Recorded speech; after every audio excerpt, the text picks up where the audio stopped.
If I told you about her, the princess without voice, what would I say? Guillermo del Toro's latest film, The Shape of Water, opens across the country today.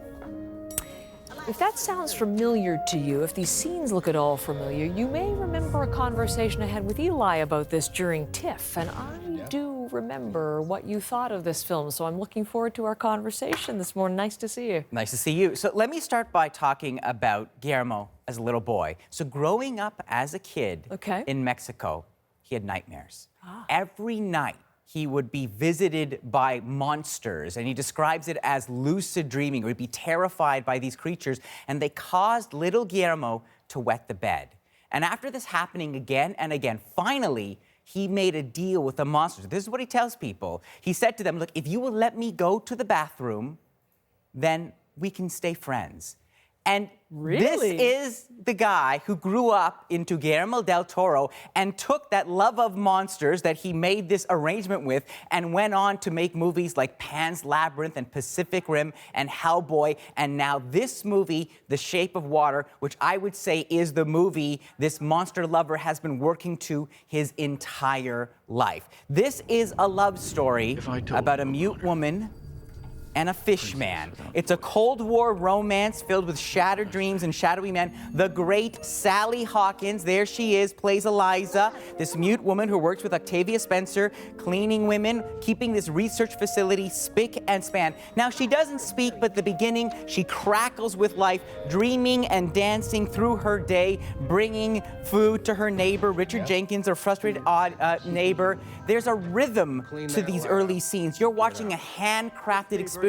Everything, every color, every tile, the wallpaper has a sense of place. But then something arrives to upset her routine. This asset, the creature, kept in a tank to be used as a weapon against the Russians. Let's take a closer look.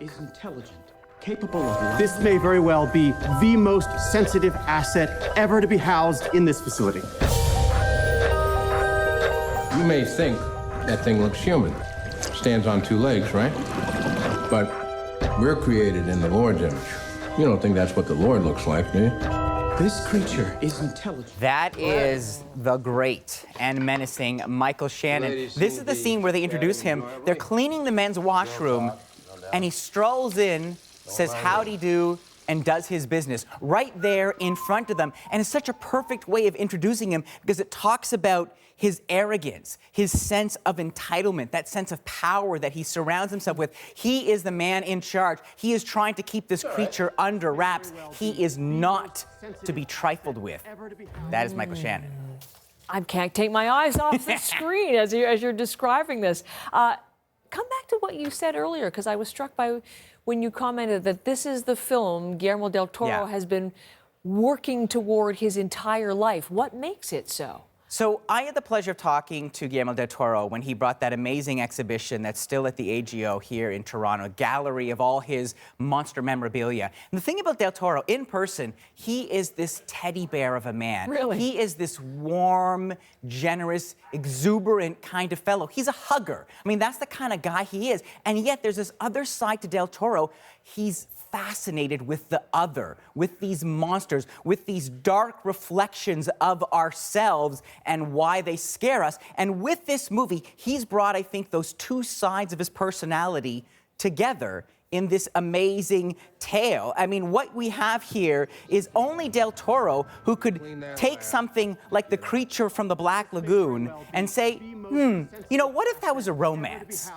Only del Toro would think that, but this is the result beyond the sheer beauty of this artisanal slice of cinema. This is a film about literally embracing the other. And let me be clear, although it feels at times like a fairy tale, and even the music has that, this is not for kids. This is a very adult film, but it does have that kind of fantastical quality to it. The characters in this movie, what strikes me, they're all broken in one way or another. The mute woman, the gay illustrator, you know, they're all these, it's like the island of misfit toys. They band together for a greater purpose, and the result is magical.